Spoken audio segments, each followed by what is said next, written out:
അസ്സലാമു അലൈക്കും dear friends. ഇന്നത്തെ നമ്മുടെ സ്പെഷ്യൽ നിങ്ങൾ ആരും ഇതുവരെയും ട്രൈ ചെയ്ത് നോക്കിയിട്ടില്ലാത്ത ഒരു അടിപൊളി വെറൈറ്റി റെസിപ്പിയാണ്. നമ്മുടെ ഈ വീഡിയോ കണ്ടുകൊണ്ടിരിക്കുന്ന സമയത്ത് നിങ്ങൾക്ക് ഇഷ്ടപ്പെടുകയാണെങ്കിൽ ഒന്ന് ലൈക്ക് ചെയ്തേക്കണേ. അതുപോലെ തന്നെ നമ്മുടെ ഈ ചാനൽ ആദ്യമായിട്ട് കാണുന്നവരും ഇതുവരെയും സബ്സ്ക്രൈബ് ചെയ്യാത്തവരും പ്ലീസ് ഒന്ന് സബ്സ്ക്രൈബ് ചെയ്തേക്കണേ. ഞാനിടുന്ന വീഡിയോസ് ഉടനടി കിട്ടുന്നതിനായി സബ്സ്ക്രൈബ് ബട്ടന്റെ തൊട്ടടുത്ത് കാണുന്ന ബെല്ലൈക്കൺ കൂടി ക്ലിക്ക് ചെയ്തിട്ട് ഓൾ എന്ന ഓപ്ഷൻ എനേബിൾ ചെയ്യാനും മറക്കല്ലേ. ആദ്യം തന്നെ ഇതിനായിട്ട് ഞാനിവിടെ 250 ml കപ്പിന് 1 കപ്പ് കടല നല്ലതുപോലെ കഴുകി വൃത്തിയാക്കി എടുത്തതിന് ശേഷം ഓവർനൈറ്റ് കുതിർത്തെടുത്തിട്ടുള്ളതാണ്. ഒരു 5-6 മണിക്കൂർ കുതിർത്തെടുക്കാം. ഇനി ഇതിലുള്ള വെള്ളം മുഴുവനും മാറ്റിയതിന് ശേഷം നമുക്കിതൊന്ന് വേവിച്ചിട്ടെടുക്കാം. ഇതിലുള്ള വെള്ളം മുഴുവനും മാറ്റിയിട്ട് ഒന്നുകൂടി കഴുകി വൃത്തിയാക്കി എടുത്തിട്ടുള്ള കടല ഒരു കുക്കറിലേക്ക് ഇട്ട് കൊടുക്കാം. നമുക്ക് കടല വേവിച്ചെടുക്കുന്നതിന് ആവശ്യമായിട്ടുള്ള വെള്ളം ഒഴിച്ചു കൊടുക്കാം. ഇത് മുങ്ങിക്കിടക്കത്തക്ക രീതിയിലുള്ള വെള്ളം ഒഴിച്ചു കൊടുക്കാമേ. ഞാനിപ്പോൾ ഒരു 1/2 ലിറ്റർ വെള്ളമാണ് ഒഴിച്ചു കൊടുത്തിട്ടുള്ളത്. പിന്നെ ആവശ്യത്തിനുള്ള ഉപ്പ് ചേർത്ത് കൊടുക്കാം. 1 ടീസ്പൂൺ ഉപ്പാണ് ഇതിലേക്ക് ചേർത്ത് കൊടുക്കുന്നത്. എന്നിട്ട് ഒന്ന് മിക്സ് ചെയ്യാം. ഇനി ഇതിലേക്ക് 2 കാര്യങ്ങളും കൂടെ ചേർക്കുന്നുണ്ട്.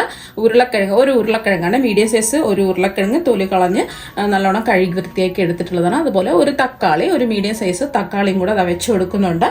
അപ്പൊ ഇതും കൂടെ ചേർക്കുമ്പോൾ ഒരു പ്രത്യേക ടേസ്റ്റ് ആണ്. അപ്പൊ അതുകൊണ്ടാണ് ഇത് ചേർത്ത് കൊടുത്തിട്ടുള്ളത്. ഇനി നമുക്ക് കുക്കർ മൂടി വെച്ച് കൊടുക്കാം. വെയിറ്റ് ഇട്ട് കൊടുത്തതിന് ശേഷം മീഡിയം ഫ്ലെയിമിൽ ഒരു 4-5 വിസിൽ കേൾക്കുന്നവരെ ഇതൊന്ന് കുക്ക് ചെയ്തെടുക്കാം. അപ്പൊ 5 വിസിൽ കേട്ടതിന് ശേഷം ഇതാ ഫ്ലെയിം ഓഫാക്കി കൊടുത്ത് ഇനി നമുക്ക് തുറന്ന് നോക്കാം. ഇനി ഈ പുഴുങ്ങിയെടുത്ത ഉരുളക്കിഴങ്ങ് എടുത്ത് മാറ്റാം. നല്ലതുപോലെ വെന്തിട്ടുണ്ട്. വെന്തിട്ടില്ല എന്നുണ്ടെങ്കിൽ 1 വിസിലും കൂടെ കേൾപ്പിച്ചൊന്ന് കുക്ക് ചെയ്തെടുക്കുക. പിന്നെ ഈ തക്കാളിയും കൂടെ എടുത്ത് മാറ്റാം. തക്കാളി എടുത്ത് മാറ്റിയതിന് ശേഷം ജസ്റ്റ് ഇതിന്റെ ചൂടൊന്ന് മാറിയിട്ട് എൻ്റെ തൊലി ഒന്ന് മാറ്റിയിട്ട് വേണം എടുക്കാൻ. ഒരു 3 ടേബിൾ സ്പൂൺ കടല എടുക്കുകയാണ്. ടേബിൾ സ്പൂൺ കടല എടുത്തിട്ട് എല്ലാം ഒന്ന് ചൂട് മാറാൻ വേണ്ടിയിട്ട് നമുക്ക് മാറ്റി വയ്ക്കാം. അപ്പം നമ്മൾ മാറ്റി വെച്ചതിൻ്റെ ചൂടൊക്കെ ഇതാ മാറിയിട്ടുണ്ട്. തക്കാളിയുടെ ആ തൊലി മാറ്റി എടുത്തിട്ടുണ്ട്. ഇനി ഇത് മിക്സിയുടെ ജാറിലേക്ക് മാറ്റാം. അപ്പോൾ ഉരുളക്കിഴങ്ങ് ഞാൻ 2ആയിട്ട് മുറിച്ചാണ് ഇട്ട് കൊടുത്തിട്ടുള്ളത്.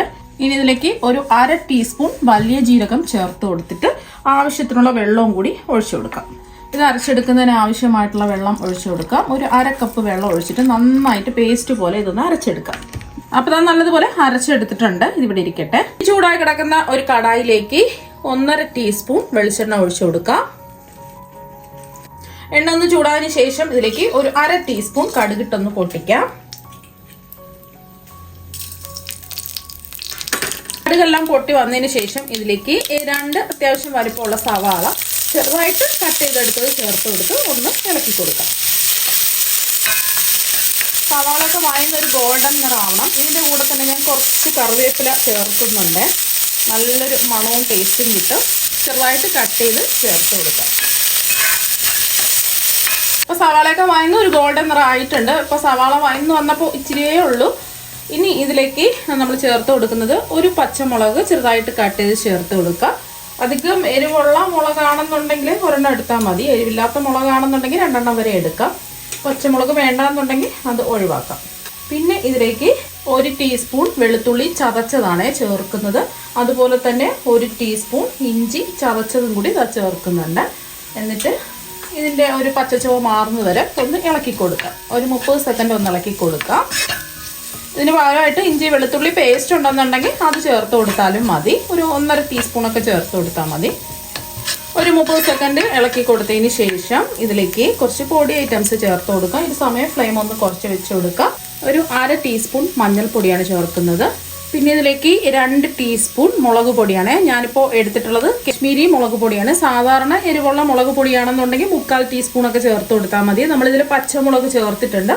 അപ്പോൾ അവരവരുടെ എരിവിനനുസരിച്ച് എരിവ് കൂട്ടുകയും കുറയ്ക്കുകയൊക്കെ ചെയ്യാവുന്നതാണ്. പിന്നെ ഇതിലേക്ക് നമ്മൾ എത്രയാണോ മുളക് പൊടി ചേർത്ത് കൊടുത്തിട്ടുള്ളത് അതേ അളവിൽ തന്നെ ഒരു 2 ടീസ്പൂൺ മല്ലിപ്പൊടിയും കൂടി ചേർത്ത് കൊടുക്കാം. പിന്നെ ഇതിലേക്ക് ചേർത്ത് കൊടുക്കുന്നത് 1 ടീസ്പൂൺ ഗരം മസാലപ്പൊടിയാണ്. ഈ പൊടികളുടെ പച്ചമണം മാറി കിട്ടുന്നവരെ ഒരു 20 സെക്കൻഡ് ഒന്ന് ഇളക്കി കൊടുക്കാം. ഈ ജീരകം ഇല്ല, നമ്മൾ അരച്ച സമയത്ത് ചേർത്തിട്ടുണ്ട്. അരച്ച സമയത്ത് വലിയ ജീരകം ചേർത്തില്ല എന്നുണ്ടെങ്കിൽ 1/4 ടീസ്പൂൺ വലിയ ജീരകത്തിന്റെ പൊടി ഈ ഒരു സമയം ചേർത്ത് കൊടുക്കുക. പൊടികളുടെ പച്ചമണമൊക്കെ മാറിയതിന് ശേഷം നമ്മൾ അരച്ചു വെച്ച പേസ്റ്റ് ഇതിലേക്ക് അങ്ങ് ചേർത്ത് കൊടുക്കാം. കണ്ടില്ലേ, നല്ല ക്രീമി ആയിട്ടുള്ള പേസ്റ്റാണ്.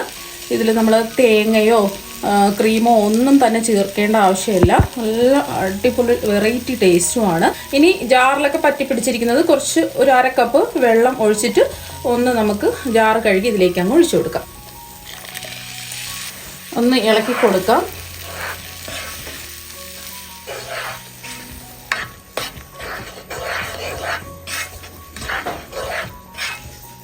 നന്നായിട്ടൊന്ന് ഇളക്കി കൊടുത്ത് ഒരു 2 മിനിറ്റ് ഇങ്ങനെ തന്നെ ഇരിക്കട്ടെ. ഫ്ലെയിം കുറച്ച് വെച്ച് കൊടുക്കാം. ഒരു 2 മിനിറ്റ് ആയപ്പോൾ നല്ലതുപോലെ ഒന്ന് കുറുകി വന്നിട്ടുണ്ട്. ഈ ഒരു സമയമാണ് നമ്മൾ കടല വേവിച്ചത് ആ വെള്ളത്തോട് കൂടി തന്നെ ഒഴിച്ചു കൊടുക്കാം.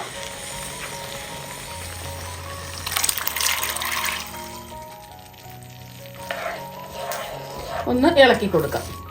പിന്നെ നമുക്ക് ഇളക്കി കൊടുത്തതിന് ശേഷം ആവശ്യത്തിനുള്ള ഉപ്പ് ചേർത്ത് കൊടുക്കാം. നമ്മൾ കടല വേവിച്ചപ്പോൾ 1 ടീസ്പൂൺ ഉപ്പ് ചേർത്തിട്ടുണ്ട്. നോക്കിയിട്ട് ആവശ്യമെങ്കിൽ ഉപ്പ് ചേർത്ത് കൊടുക്കാം. നന്നായിട്ടൊന്ന് മിക്സ് ചെയ്യാം. മീഡിയം ഫ്ലെയിം വെച്ച് കൊടുക്കാം. ഉപ്പ് നോക്കിയപ്പോൾ കുറവായതുകൊണ്ട് ഒരു 1/2 ടീസ്പൂൺ ഉപ്പും കൂടെ ചേർത്ത് കൊടുക്കുകയാണ്. അപ്പോൾ നിങ്ങൾക്ക് എത്രയാണോ ഉപ്പ് വേണ്ടത് അതിനനുസരിച്ച് ഉപ്പ് ചേർത്ത് കൊടുക്കുക. എന്നിട്ട് ഒന്ന് ഇളക്കി കൊടുക്കുക. ഒരു 2 മിനിറ്റും കൂടി ഒന്ന് തിളച്ച് കുറുകി വരണം. നമ്മൾ വെള്ളത്തോട് കൂടിയുള്ള കടല ഒഴിച്ചു കൊടുത്തിട്ടുള്ളത്. അപ്പോൾ ചെറുതായിട്ടൊന്ന് കുറുകി വരണം. 2-3 മിനിറ്റ് ആയപ്പോൾ നല്ലതുപോലെ കുറുകി വന്നിട്ടുണ്ട്. ഇനി ഇതിലേക്ക് ലാസ്റ്റ് നമുക്ക് വേണമെന്നുണ്ടെങ്കിൽ കുറച്ച് മല്ലിയിലയും കൂടെ ചേർത്ത് കൊടുക്കാം. മല്ലിയില ചേർത്ത് കൊടുക്കുമ്പോൾ നല്ലൊരു ടേസ്റ്റ് കിട്ടും. വീണ്ടും നമുക്കൊന്ന് ഇളക്കി കൊടുക്കാം. പിന്നെ നിങ്ങൾക്ക് നല്ലൊരു പ്രത്യേക ടേസ്റ്റ് കിട്ടണമെന്നുണ്ടെങ്കിൽ ഒരു 1/4 ടീസ്പൂൺ പഞ്ചസാരയോ ശർക്കരയോ കൂടെ ചേർത്ത് കൊടുക്കാവുന്നതാണ്. ഞാനിപ്പോൾ പഞ്ചസാരയോ ശർക്കരയോ ഒന്നും ചേർക്കുന്നില്ല. എല്ലാവർക്കും ഇഷ്ടം ഉണ്ടാവണമെന്നില്ലല്ലോ. അപ്പോൾ നല്ല കുറുകിയ കടലക്കറി ഇതെവിടെ റെഡി ആയിട്ടുണ്ട്. നമ്മൾ സാധാരണ കടലക്കറി തയ്യാറാക്കുന്ന സമയത്ത് ലൂസായിട്ടല്ലേ ഇരിക്കുന്നത്. അപ്പം നമ്മൾ കുറുകാൻ വേണ്ടിയിട്ട് തേങ്ങയോ ഫ്രഷ് ക്രീമോ അല്ലെങ്കിൽ കശുവണ്ടി പരിപ്പോ ഒന്നും ചേർത്ത് നമുക്ക് അരച്ച് ചേർക്കേണ്ട ആവശ്യമില്ല. അപ്പോൾ ഇതുപോലെ വെറൈറ്റി ആയിട്ട് നിങ്ങൾ കടലക്കറി തയ്യാറാക്കി നോക്കുക. ഒരു സ്പെഷ്യൽ ടേസ്റ്റാണ്. നല്ല കുറുകി സെറ്റായിരിപ്പുണ്ട്. ഇതിൻ്റെ ചൂട് ജസ്റ്റ് ഒന്ന് മാറിക്കഴിയുമ്പോൾ കുറച്ചും കൂടെ ഒന്ന് കുറുകി കിട്ടും. ഇനി അത് ഒരു പാത്രത്തിലേക്ക് മാറ്റാം.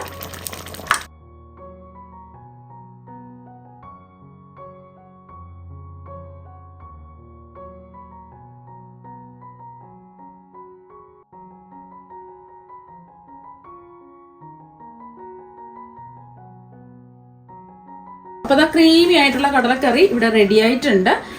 പുട്ടിൻ്റെ കൂടെയും ചപ്പാത്തി, ദോശ, അപ്പം, അങ്ങനെ ഇടിയപ്പം, അങ്ങനെ എന്തിൻ്റെ കൂടെ നമുക്ക് കഴിക്കാവുന്നതാണ്. നല്ല ക്രീമി ആയിട്ടാണ് ഇരിക്കുന്നത്. നല്ല ടേസ്റ്റുമാണ്. ഈ കറിക്ക് ഒരു പ്രത്യേക മണവുമാണ്. ഒരു പ്രാവശ്യമെങ്കിലും ഇതുപോലെ ഒന്ന് നിങ്ങൾ തയ്യാറാക്കി നോക്കുക.